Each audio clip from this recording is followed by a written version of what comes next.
One of my favorite afternoon pick-me-ups is the uh, cold brew method of making coffee. So while I am looking at all these hot brew methods, um, which we can certainly go through at some other juncture, today we're making cold brew.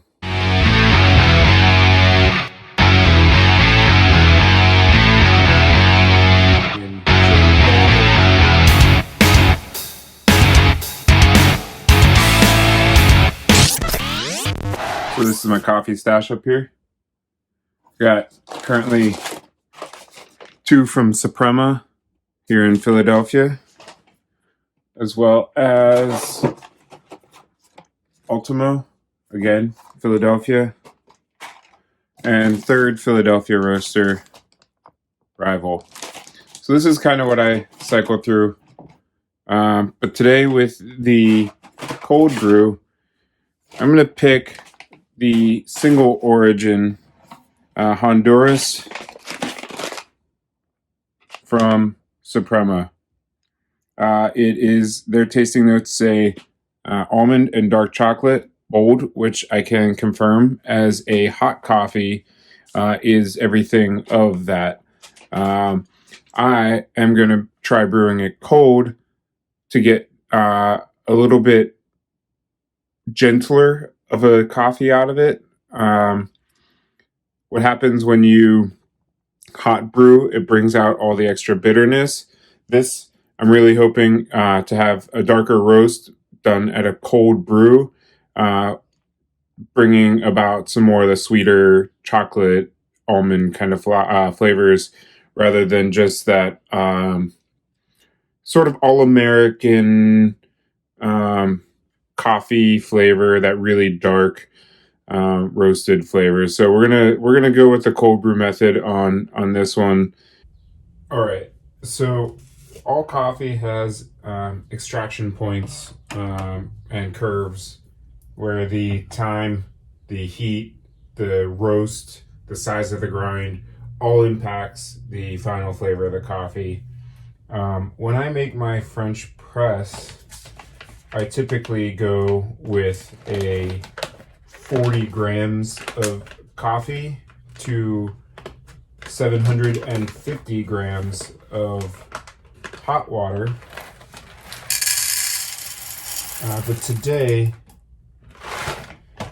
I'm going to up that and essentially double that recipe. I use a water pitcher. So first I'm weighing out my beans. And because this is a cold brew, that's the reason why I'm keeping with the 750. When I have recently been brewing this being hot, I've upped that to 800, just to help sort of muddle that intense flavor a little bit. So this is 80 grams of beans, and we're gonna coarse grind it. So you don't need one of these fancy conical burr grinders, but what you do need is a coarse grind on your coffee. So if you don't have a good grinder at home, you can certainly order beans ground for a press, is what I would ask for. Something like a filter coffee would be a little finer, and something for the espresso would be even finer.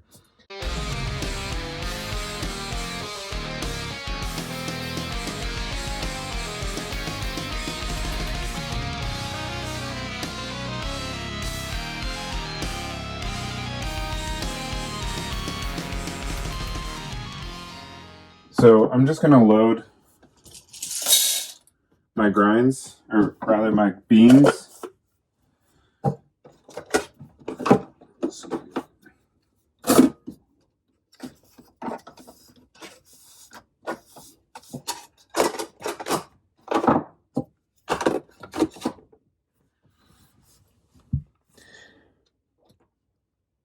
And I'm just going to grind it on its coarsest setting.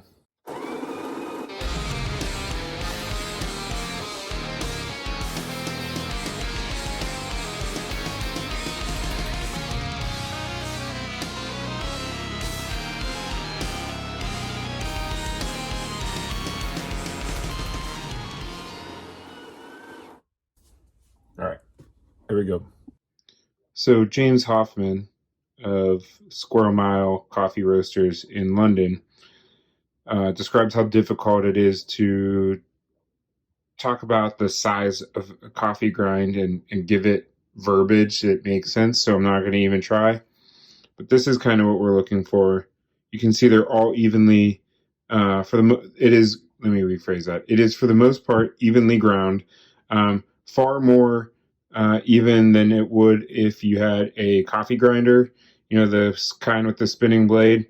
Not that that won't work, but it's not your best option. Leave that for grinding spices. So this is what we're looking for a grind. You're going to want to make sure you use the tare button, bring it back to 0, set to the Brita filter.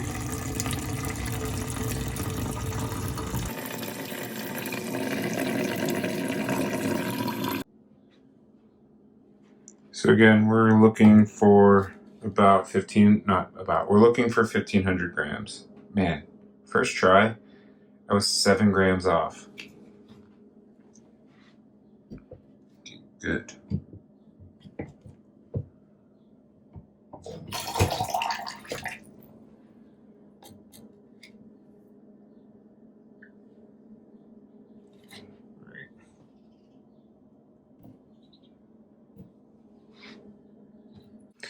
So the next step uses the nut milk bag. So this mesh bag is called a nut milk bag. You can see mine has a little stain from the number of times I've made iced coffee with it, or cold brew rather. It would be for making almond milk, for example, where you would soak your almonds and grind them, and then all that grind would go in there and it would drain, and then you would have your nut milk. So I use it for cold brewing my coffee, and I'm just going to add my 80 grams of grinds.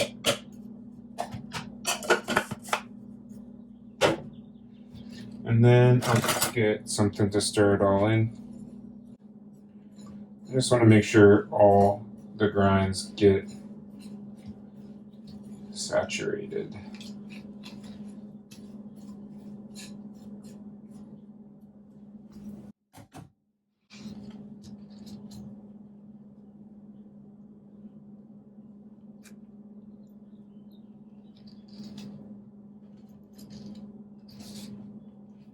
Great. Just put a lid on it. And now we wait. I go for about 24 hours. Anything over 12 will be sufficient. And then we'll have cold brew tomorrow.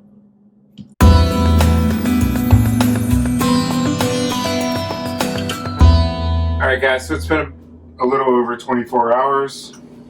It's time to strain our cold brew.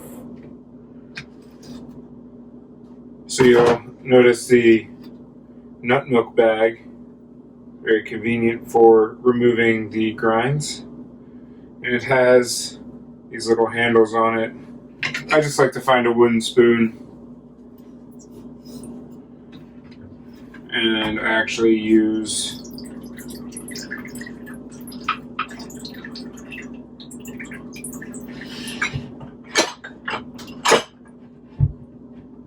something hanging above to just allow it to drip for a bit, just to get out the remaining cold brew. So we'll come back to that in a few minutes. So now that we've sufficiently, there's a little extra, drained our coffee.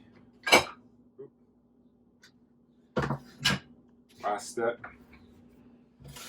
Just pour it into a container that we'll store it in. You can feel free to store it in the plastic pitcher that you brewed it in. However, I don't have space in my tiny apartment refrigerator to fit a pitcher, so I use this jug. It's a little smaller, but it's got a tight-fitting lid. So I actually store it on the side. But yeah, feel free to use the jug that you're, or the pitcher that you brew it in. As I get towards the bottom of the pitcher, what I want you to notice is the darker sludgy sort of grinds at the bottom versus the clearer coffee. So I'm going to do my best to avoid pouring any of that sludgy bit into the rest of this.